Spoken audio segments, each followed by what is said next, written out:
E queria citar o livro de Números, no capítulo 1, versículo 1 ao 4.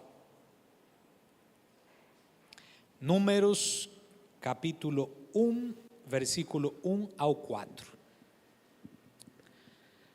No primeiro dia do segundo mês, no segundo ano, desde a saída dos israelitas do Egito, o Senhor falou a Moisés na tenda do encontro, no deserto do Sinai, e disse: realize um censo de toda a comunidade de Israel, de acordo com seus clãs e famílias. Faça uma lista de todos os homens de 20 anos para cima, aptos para irem à guerra.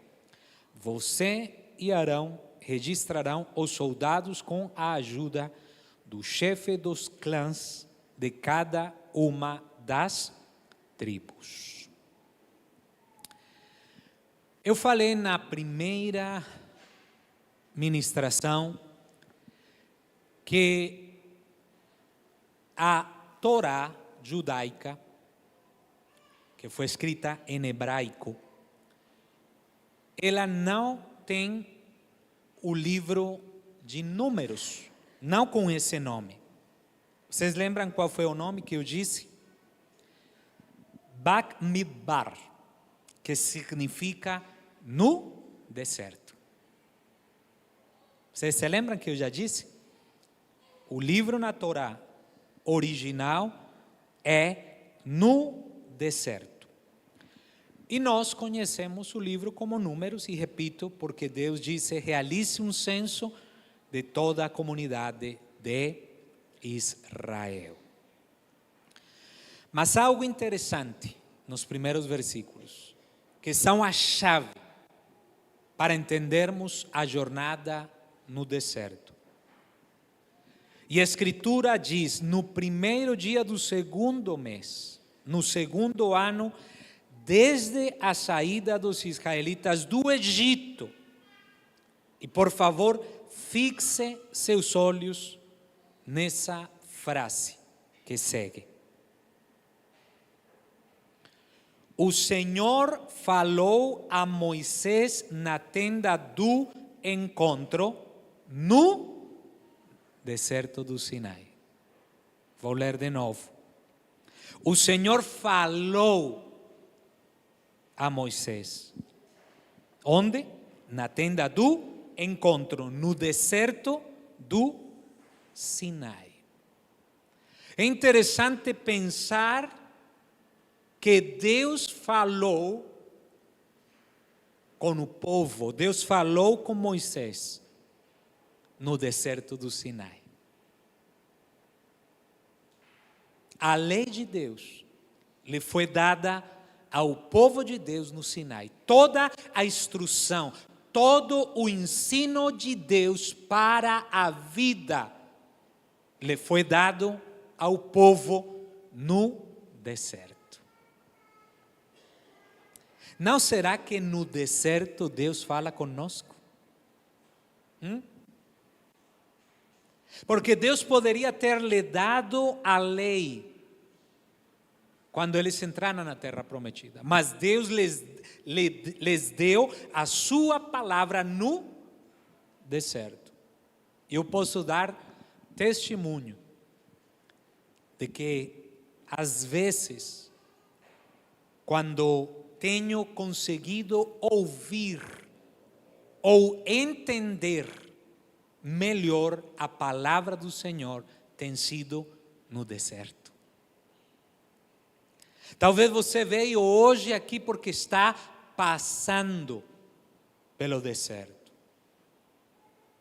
Como falava o pastor Guilherme, desde que cogitamos a ideia de abrir uma comunidade lá em Passo Fundo, os ataques vieram. Antes não. Porque Deus quer se revelar, Deus quer falar. Talvez nós poderíamos nos alucinar mais com o fato de que a lei de Deus, a palavra lhe foi dada ao povo, mas a Bíblia faz questão aqui de ressaltar a importância do lugar onde a lei lhe foi entregue ao povo. Pareciera que a Bíblia nos deixa ver a importância do deserto para o povo de Deus. Porque, gente, no deserto aconteceram as coisas mais sobrenaturais, coisas que eles jamais iriam ver, aconteceram no deserto. E algo que precisamos entender é que o povo de Israel esteve 430 anos no Egito. E Deus sabia que a mentalidade do povo precisava ser mudada. E não existe mudança fácil. Toda mudança que você deseja na sua caminhada, na sua vida, no seu trabalho, no seu casamento, tem um preço. E a mentalidade deles precisava ser mudada antes de entrarem na terra prometida. Mas o deserto fez parte dessa jornada. E de fato o deserto faz parte da nossa jornada. Todos gostariam de não passar pelo deserto. Se eu perguntasse hoje, seria admirável. Quantos gostariam de estar no deserto? Um lugar seco, sem água, sem nada. Nada se constrói num deserto. Quantos estariam afim? Mas o deserto é necessário tanto para recebermos a palavra de Deus, quanto para o nosso aperfeiçoamento. Passarmos pelo deserto fará com que venhamos a ouvir com mais atenção o que Deus tem para falar conosco. Talvez você não concorde, mas está na palavra. Quando a gente está muito atarefado, quando a gente está cheio de trabalho, de afazeres, de tarefas, pouco tempo dedica para ouvir a voz de Deus. Mas eu agradeço a Deus pelo tempo de deserto que todos vivemos na igreja. Porque quando todos reconhecemos que estamos passando por um deserto, viemos para a igreja. Quando as pessoas não estão no deserto, gostam menos de vir para a igreja. Talvez você ache estranho o que eu estou falando. Mas o deserto faz parte da nossa jornada. E há um propósito principal. Vamos falar assim. Um propósito principal do deserto. Qual será? Qual será o principal propósito do deserto? Qual vocês acham? Porque eu já sei.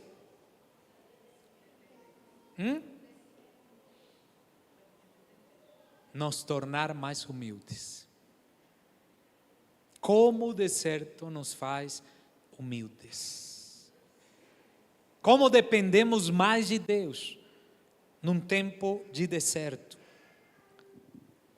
Mesmo assim, eu nunca soube de alguém que esteve a fim de comprar um deserto, né? Que ficou com vontade de construir num deserto. Mas é no deserto que aprendemos a depender humildemente do Senhor. O deserto talvez não seja um lugar valioso. Não podemos construir nada no deserto. Mas ali podemos conhecer a provisão de Deus. Tudo que Deus tem para dar-nos acontece no deserto. Nos tornamos mais humildes no deserto. Começamos a reconhecer que tudo que temos é provisão de Deus. Antes não. Eu trabalhei, eu ganhei. Olha, essa casa aqui custou o suor da minha frente. Mas quando você se torna humilde, você sabe que tudo que você possui pertence ao Senhor, que Deus tem lhe dado. E com humildade você reconhece isto. E foi no deserto que o povo de Israel mudou a sua mentalidade. Eles saíram do Egito, talvez com uma mentalidade de escravo. Eles eram queixosos e murmuradores, eram idólatras e desobedientes. E jamais eles iriam entrar na terra prometida sem uma mudança. E foi o deserto que purificou eles. E foi por isso que eu disse, toda mudança tem um preço. E ficou escrito no mesmo livro de Números. Olha o que disse Deuteronômio. Obedeçam cuidadosamente a todos os mandamentos que hoje lhes dou. Assim vocês viverão e se multiplicarão. E entrarão e tomarão posse da terra que o Senhor jurou dar a seus antepassados.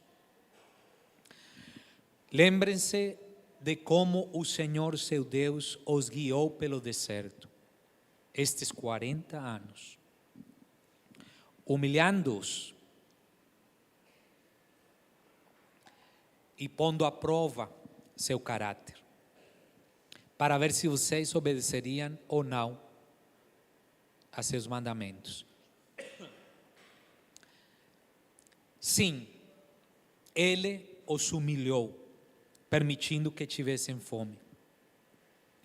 Em seguida, Ele os sustentou com maná, um alimento que nem vocês, nem seus antepassados conheciam, a fim de lhes ensinar que as pessoas não vivem só de pão, mas de toda palavra que vem da boca do Senhor. Ao longo de todos estes 40 anos, suas roupas não se gastaram e seus pés não incharam, nem criaram bolhas. Pense nisto.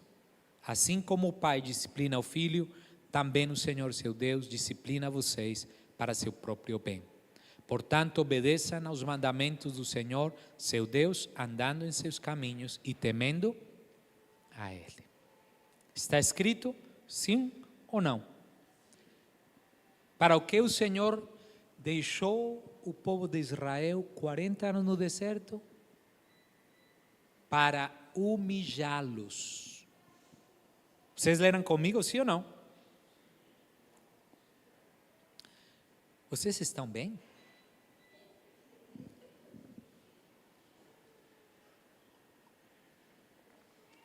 Glória a Deus. Olha o que eu vou dizer. Aliás, eu gostaria que você repita comigo: humildade. O Senhor fez passar a toda uma nação, como um pai que disciplina com amor seu filho, pelo deserto, para eles se tornarem humildes. Sabe por quê? Porque a humildade é a chave da libertação. Quanto mais humilde nós somos e reconhecemos a ação de Deus na nossa vida, mais nós conseguiremos ver a providência do Senhor. A palavra diz que Deus resiste aos soberbos. Sim? Aos orgulhosos. Porém, Ele dá graça aos humildes. Quando você está mais humilde, mais tranquilo, mais calmo, mais sossegado, mais dependente do Senhor, Deus começa a se revelar a sua vida através da sua palavra.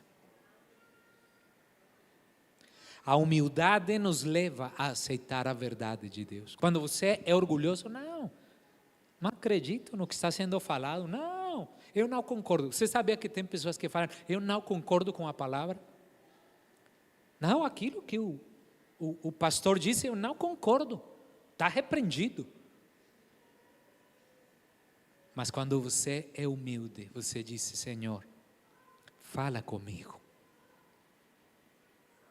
E você se torna humilde para aceitar a verdade. Só uma pessoa humilde está pronta para obedecer à voz de Deus. A pessoa orgulhosa jamais irá aceitar a verdade, a instrução de Deus. Por isto, precisamos até fazer da nossa própria vida um deserto. Reconhecer que nada somos sem Deus, que estamos secos, que estamos carentes, que nada temos, que precisamos da provisão dEle, que tudo que nós temos é um presente de Deus. E com certeza eu posso garantir que a bênção de Deus irá se manifestar na sua vida. Uma segunda coisa que o povo de Israel tinha que fazer no deserto, eu vou tentar sintetizar, foi adorar a Deus.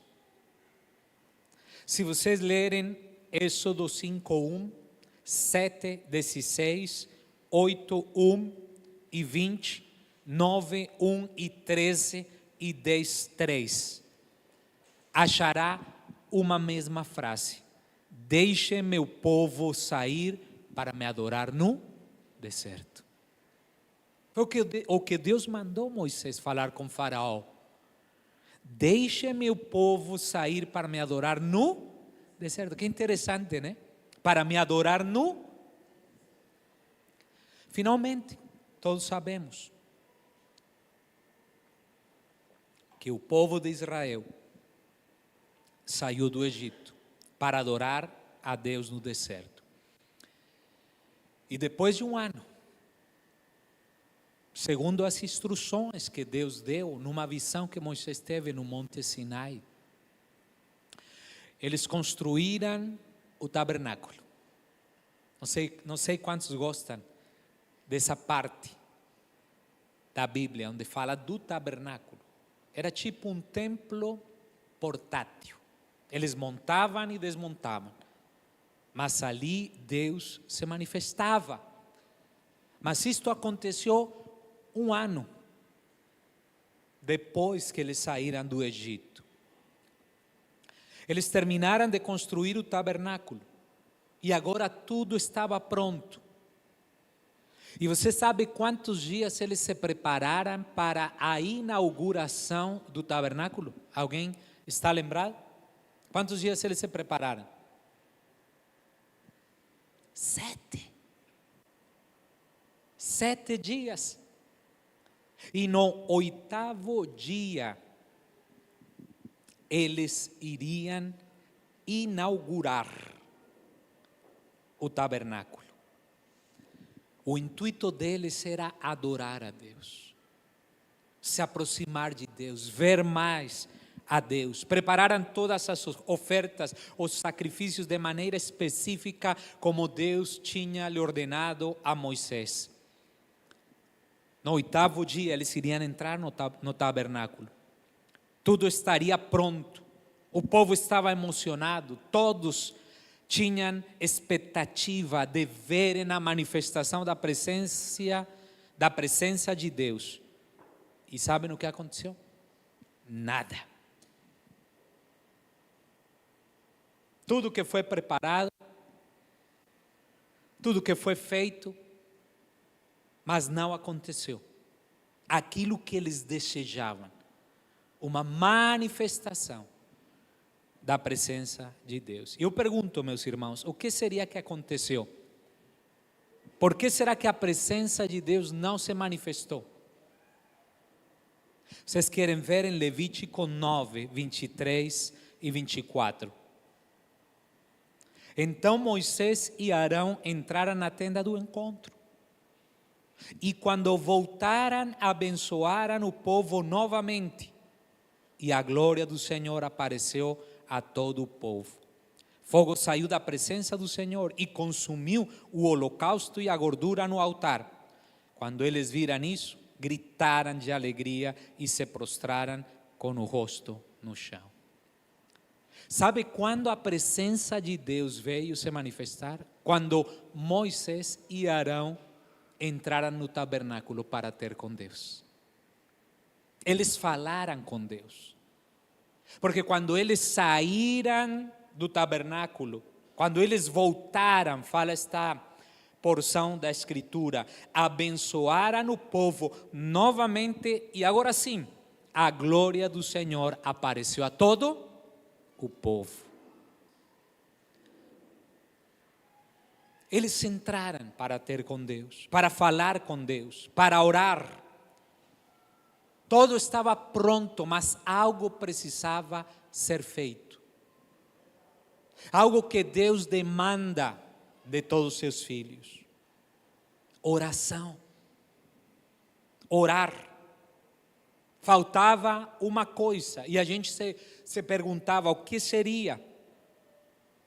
A única coisa que faltava naquele dia era a manifestação da presença do Senhor. E Moisés e Arão oraram para apresentar tudo o que eles tinham feito. Lembram que eles consagraram o tabernáculo para Deus? Cada utensílio, todo foi consagrado com azeite, um azeite especial. Eles oraram, eles ungiram, eles consagraram.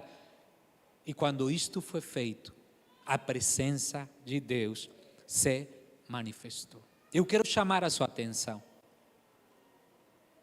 Você está capturando isso que eu estou falando? Sim ou não? Amém, sim? Gente, às vezes podemos fazer tudo certinho como o povo. Eles fizeram tudo com medidas, todos os materiais, tudo foi detalhado. E às vezes nós podemos fazer tudo certinho, vir para o culto, apresentar as nossas ofertas, louvar ao Senhor. Mas, se o nosso coração não está ali, não haverá comunhão com Deus. O coração. Para Deus é importante. Por que fazemos? Para quem fazemos? E tudo tem que ser feito para a glória de Deus. Lembre que Deus sonda os corações. Ele sabe tudo o que há no nosso coração, neste mesmo instante. Ele sabe da nossa atitude no culto, para vir no culto, o que nos motivou. Ele sabe da nossa motivação para ofertar, se é gananciosa. Ele sabe se o nosso louvor foi verdadeiro. Tudo que importa é o coração. Não é apenas fazer. Por isso que Isaías fala, quando mostramos nossos atos de justiça, não passam de trapos imundos. Porque nada que nós façamos, a menos que Deus derrame graça, tem valor. Nada. Nenhuma obra, nenhuma oração, nenhuma oferta, nenhum louvor que você não faz de coração. Por isso que Jesus falava tanto da hipocrisia dos fariseus. Porque o Senhor quer o coração. Amarás ao Senhor teu Deus com todo o teu coração. O tabernáculo sem a presença de Deus seria como um corpo sem vida. Porque o que dá vida ao corpo é o Espírito. Veja o que está escrito no livro de Êxodo 39, 43. Então Moisés inspecionou todo o trabalho. Quando verificou que tinha sido feito conforme o Senhor havia ordenado, abençoou o povo. Que interessante que repete a mesma ação. Moisés abençoou ao povo. Qual seria a bênção com que Moisés abençoou ao povo? Qual vocês acham? Será que Moisés saiu do tabernáculo e deu a bênção da prosperidade? Hã? A bênção do sucesso? Povo de Deus, erga suas mãos, você vai receber agora a unção do sucesso. Será isso que aconteceu no tabernáculo? Ou então a bênção para terem boa sorte? Aí, dei no alvo, sim ou não? Para terem boa sorte. A bênção da família, a bênção da cura. Porque ali não era mágica, como muitos acham. A bênção não era algo automático.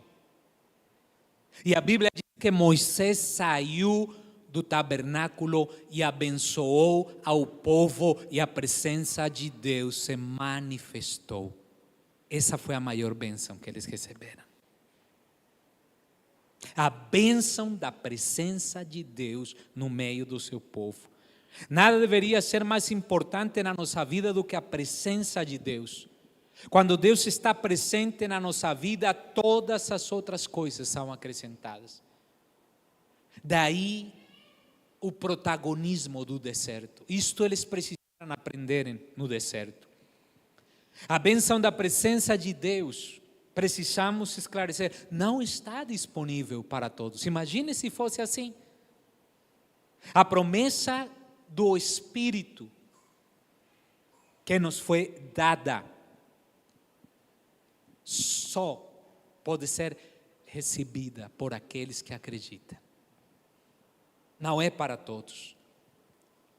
E você precisa entender, como fala Hebreus, que tudo isto era representação e sombra. Tudo que Moisés fez, o tabernáculo, o véu, o lugar santíssimo, ou o lugar santo dos santos, era representação e sombra, como fala em Hebreus 8:5. O serviço sacerdotal que eles realizam é apenas uma representação, uma sombra das coisas celestiais. Hoje não temos mais um tabernáculo, mas Deus se vestiu de pele para habitar entre nós. Como cristãos sabemos que sua presença está conosco, por meio do Espírito Santo. E hoje não é um tabernáculo, um templo como no tempo de Salomão.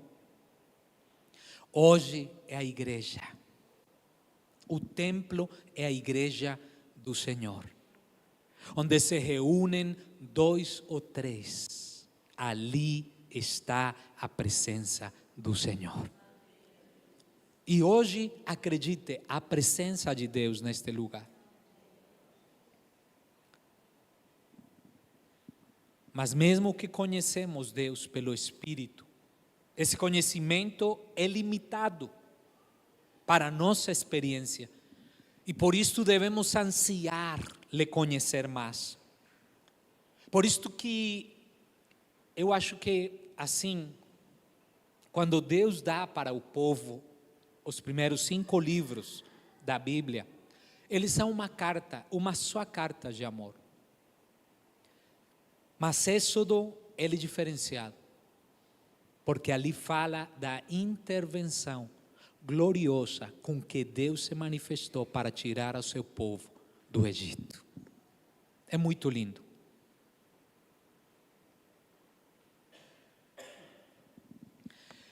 Então, meus queridos, o desejo de Deus é morar no meio do seu povo.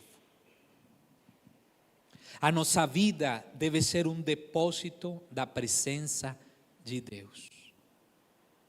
Lembram que Deus se manifestou para eles numa coluna de nuvem e numa coluna de fogo? Era visível. Hoje você não viu fumaça aqui, né? Nem fogo. E a palavra fala que durante o dia a nuvem do Senhor pairava no ar acima do tabernáculo. e à noite fogo ardia.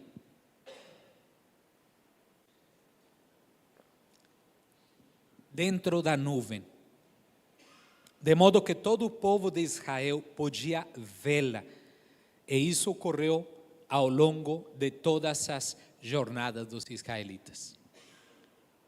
Durante 42 jornadas, os israelitas viram a presença manifesta de Deus. Isto quer dizer, meus queridos, que a nossa comunhão com Deus, a nossa aproximação de Deus faz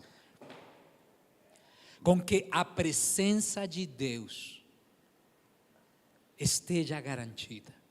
Vou usar essa palavra. Não que seja técnico, mas quando nós almejamos a presença de Deus, quando nós buscamos a presença de Deus, quando estamos no deserto, quando oramos, quando intercedemos, quando jejuamos, quando fazemos vigília, quando viemos para o culto, quando estamos na nossa casa, quando levantamos um altar familiar, ali está a presença de Deus. Meus queridos, não importa o deserto pelo qual vocês estejam atravessando, a presença de Deus irá em todas as suas jornadas. Deus irá com você. Mas para encerrar esses dois elementos, como também está em Êxodo, uma coluna de nuvem e uma coluna de fogo. Durante o dia, o Senhor ia adiante deles como uma coluna de nuvem. E durante a noite, fornecia luz com uma coluna de fogo. Vocês acreditam que eles podiam viajar no dia e na noite? Porque o Senhor ia com eles. Quantos gostariam de andar nas trevas com luz? Quantos já tropeçaram na escuridão? Eu já quebrei o nariz entrando em lugar escuro, não via a parede. Eu acho que uma das piores coisas é você não enxergar no meio da escuridão. Nós temos luz, eles não tinham, mas eles tinham a presença de Deus se manifestando numa coluna de fogo. Quando a nuvem parava, eles paravam. Quando a nuvem se movimentava, eles se movimentavam. E foi assim durante todas as jornadas. E eu trouxe uma aplicação para vocês entenderem que o que foi para eles todo um cenário de glória era representação e sombra do que hoje Deus está fazendo no meio do seu povo. A nuvem, a coluna de nuvem. O que acontece quando uma nuvem desce? Vocês já viram na serra, quando tem cerração? Fica nublado, sim ou não? Fica nebuloso. E eu achei interessante, eu queria compartilhar isto aqui. Isso aqui foi só que fiz questão, porque eu acho extraordinário. No capítulo 14 de Êxodo, a coluna ia na retaguarda e ficou entre o acampamento egípcio e o acampamento de Israel. A nuvem escura trouxe trevas para os egípcios, mas luz para os israelitas.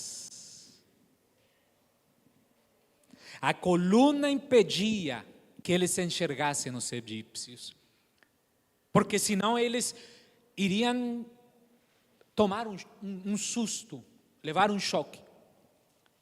Mas Deus não deixou os egípcios se aproximarem, porque a coluna estava na retaguarda. A nuvem trouxe trevas para os egípcios, mas luz para os israelitas.